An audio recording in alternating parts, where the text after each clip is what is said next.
એક ગુપ્ત બાતમીના આધારે ગત જૂન માસમાં ઉત્તરાયણમાં આઈટી પાર્ક ખાતે એક રેડ કરવામાં આવી હતી, જેની એ રેડ બાદ રાજકોટ ખાતે બીજી રેડ કરવામાં આવી, જેની અંદર આઈવી ટ્રેડ અને સ્કાય ગ્રોથ વેલ્થ મેનેજમેન્ટ નામની કંપનીઓ લોકો પાસેથી પૈસા લઈને અને ખોટી કંપનીઓ ઊભી કરીને ફોરેક્સ ટ્રેડિંગ અને શેર માર્કેટ ઇન્વેસ્ટમેન્ટ ટ્રેડિંગના નામે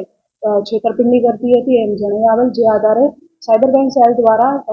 ગત 4 જુલાઈએ ગુનો રજીસ્ટર કરવામાં આવ્યો હતો અને એની અંદર 3 આરોપીઓ ડેનિશ ધાનક ઉર્ફે હેમલ સોની, જયસુખભાઈ પટોડિયા અને યશ કાળુભાઈ પટોડિયા એમ 3 આરોપીઓની ધરપકડ કરવામાં આવી હતી. આ મુખ્યત્વે જે અહીંયા રેડ કરવામાં આવી હતી ઉત્તરાયણ ઓફિસમાં, ત્યાંથી સ્કાય ગ્રોથ વેલ્થ મેનેજમેન્ટ નામની એક પાર્ટનરશિપ ફર્મ